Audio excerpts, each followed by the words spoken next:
of all, before talking about self-talk, I'm going to talk about irrational thoughts. Do you have any idea of what that is? Anyone? Thoughts that are bad that you think about? For example, when you are at a competition and you start thinking, oh, what if my goal is filled with water?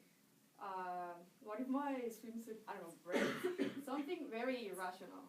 Thoughts in general. So we're going to go through 8 irrational thoughts, and I want you to tell me if you feel identified with them. Alright? So I explain you what irrational thoughts are.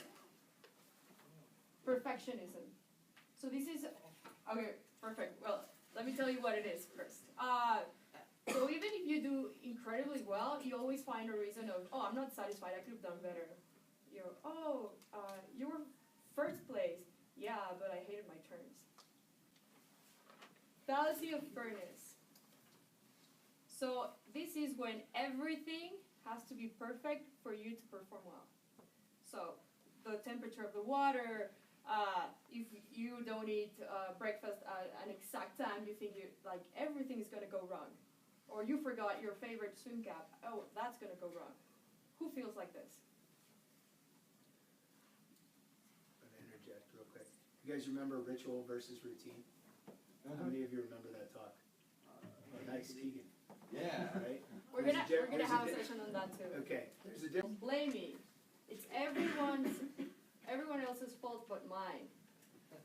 So at a relay, or you can blame your mom, your dad, your sister, brother, even your coach. So raise your hand. Well, actually, the coach can blame you guys. Ooh.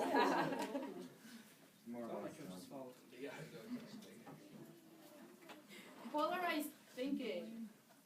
This is when everything goes black or white. If your event or your whole meet went or either terrible or perfect. There's nowhere in the middle. Who relates with this? Last one, catastrophizing. This is creating drama out of a little situation. So what is this? I don't know, like the goggles example. They fill with water and you think like, oh my god, this is the end of the world. How could this happen? Or you were late like for 1 minute to your meet and you're like, oh, I'm not getting enough warm up. And you're like, relax, you have 59 more minutes to warm up. So who identifies with this? Alright, so knowing this, I want you guys to find it helpful so you can identify whenever you feel like this, whether it's at practice or at a meet. So let's see, you're struggling in your mind like, I don't know, this event might go horrible, the whole meet might go horrible, and then you can stop and say, this is an irrational thought, and then switch it to a positive thought. You see what I'm saying?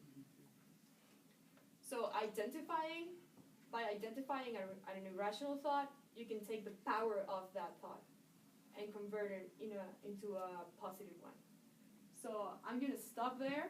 The activity takes way too long, so this is just the first part. And next session, we're going to do the activity so we can just know how to do positive self-talk. Right? So these are amazing. We've talked about self-talk in so many ways, and I don't know if you guys caught this. Can I have these? Sure. I don't know if you guys caught this, but when you start thinking about this, like 5 of you raised your hand, I can name what's in your brains. This is real. Okay, like there are so many of you that are here where it depends on achievement. Some of you really okay, I believe personally most of you are pretty good about this, but I know that there are external factors that really wrap into this. Like those of you that don't want your parents at meets, those of you that struggle with the relationship of your parents in high-stress moments. That's what this is. Okay, the one trial generalization. This summer, we had a scenario for whatever reason, and as soon as I watched the first session of our taper meets, I figured out, and I don't know what I did wrong, but the first session, everybody was a little off. So the people of you that were at senior zones, that first morning session, like, had some swims that were inconsistent. I saw it a little bit, I saw it at Futures, same thing. For whatever reason, we had, like, the greatest challenge we could have in that most of you experienced a first session that wasn't that good. After it, it was like lights out. And the folks who went to nationals, we even did like a day where I did a race day 2 days before the meet to try to get whatever was in our physiology out so that we were better on the first session, and we were a little better. But those first two meets, everybody had it. And then they went on to great, really good, positive meets later if they could recover. Now, I'm not going to name names on this one, but think about the people that wore the first swim for too long and how it affected their swimming. Catastrophizing, irrational thoughts. This is like, we've talked about self-talk in so many different ways. This is such a good one because I think that every one of you can, even if you have not been afflicted by this, although I think everybody's been afflicted by it in some way, you can all look at how it impacted somebody around you and then how that energy impacted the group's energy and how like a couple people with like catastrophic first sessions couldn't recover and how a couple people like came back at finals, crushed it, and were on their way, right? So I think that those are so well phrased because they're kind of extreme caricatures of your behavior that I think that like I really do think how many of you can identify with something that either I just said or she just said, having in your witnessing of the sport.